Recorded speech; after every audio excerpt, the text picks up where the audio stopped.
deadlift. We already did the other two lists that I wanted to talk about, and what I have my clients do are 3 different types of deadlifts. Conventional, or I tend to say traditional, but it's called conventional, sumo, and stiff-legged. So the conventional deadlift is basically hips length apart, maybe a little bit under. You can play with it and see what stance feels the strongest and safest. Your arms for every deadlift are pretty much straight down, and so if you go down to reach the bar, it's wherever your arms hang. Overhand is what you should do to strengthen your grip until you start to feel a little bit weak, and then over-under is a stronger grip positioning, and you can deadlift a little bit more weight. And then if you max that out and you feel like your body can do more but your grip's still giving out, you can throw on some straps, which I like to do. Okay, so the conventional deadlift, I just got critiqued by Mark Bell, and he told me to kind of point my feet out a little bit more, but some people keep them straight. He told me to bring my stance in a little bit more, so I've been doing that. And then just straight down. Some things to think about are having a really, really straight back and keeping your spine, your cervical spine straight with the back of the spine, kind of like how I talked about in the squats. Keeping everything tight, engaging your lats, just like I talked about with the bench, and keeping your core tight and your back tight. With the conventional deadlift, you're using a lot of your back, your lower back, and your legs, but you want to make sure you're not rounding. If you're rounding, you need to lighten it up, and then, you know, start building from there. Okay, so I'm just going to go and show you what a conventional deadlift looks like. I like to start down. Some people just snatch it on up. I recommend when you're first starting out, really get your hand positioning the right way, really feel your body. What I used to do when I was starting out was like really rounding my back and then going into a straighter back just to make sure that that's where I was. So straight down. You want to have the bar kind of in the middle of your foot. Your knees go over your toes a little bit in the beginning, but you want to keep your shins perpendicular to the floor as much as possible, or vertical as much as possible. Okay, and so I'm getting in my position, tightening up, and breathe in, straight up, and down. Really squeezing that butt.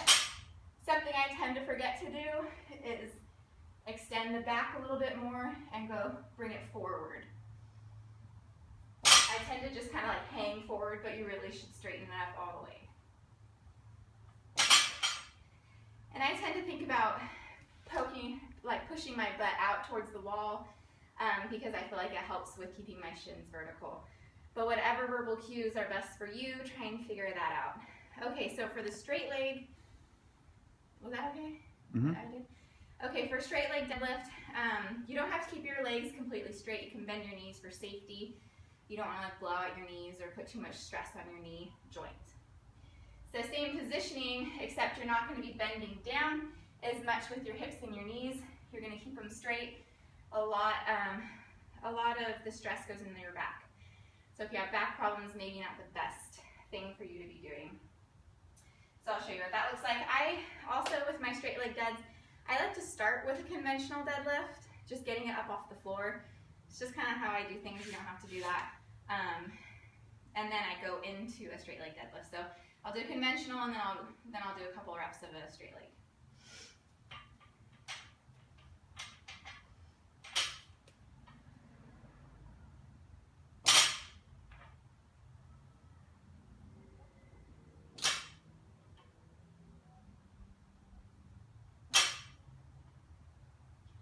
Okay. Last but not least, the sumo deadlift. This is different for everybody and what your goals are. I feel like some people have a really wide stance, some people stand a little close together, but the idea is definitely to have a wider stance. You take your back out of it more so than the other deadlifts, and it's going to really engage your glutes and your hamstrings. At least that's where I see it. That's where I feel it the next day, especially my inner thigh. And so you're going to stand wide, and you're going to keep your upper body vertical as possible. You're going to have to lean forward a little bit and bend at your hips a little bit just to pick up the bar. So you're down, it's all your legs, and then you're going to push through with your butt. So you're down, but your chest is up, everything is up nice and tall, and you're going to come back up. You might want to play with where your toes are, how far you have them out to the side, pointed, or to the front, and your hips as well, how low you can go, and your flexibility. You don't want to hurt yourself. So again, start with lightweight, build up as you feel comfortable and as your form allows. So I've been standing really wide. If you can, just go straight down and straight up, do that. I feel like there's too much tension in my hips and it feels a little weird.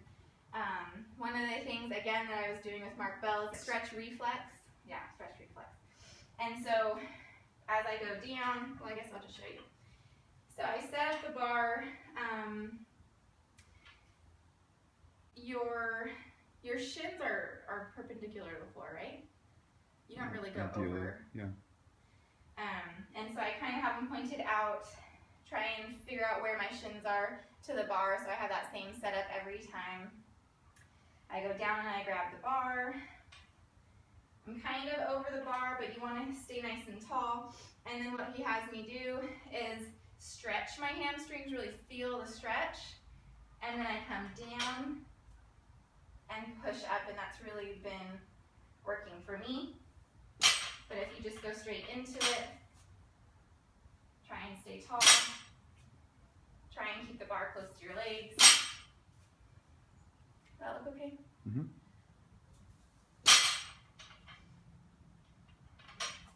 And then if you notice when I do the stretch reflex, my butt doesn't go quite as far down. It kind of just goes where it hits and comes up, and it's kind of cheating. But when I was working more not on strength and more with muscle growth, I just listened to my body and where I felt it the most and kind of played around with it. And for that, I didn't go as, straight up and down. I kind of brought my feet in a little bit more. And as I bent over and stuck out my bottom a little bit more, I really could feel the stretch, and then I could contract up. So I'll show you. I think I haven't done it this way in a long time, so I think I kind of went back with my butt more, and it feels just a little bit different. Rather than spreading my legs and doing this, I put my butt out a lot more, and I could feel it, and my booty a lot more, but my goal right now is strength. So again, it kind of just depends on where you're at. Ideally, you would want to work in the strongest position, but I feel like sometimes it's not always the best for engaging those specific muscles that you're trying to target. So that's all for today, and I'll see you next time.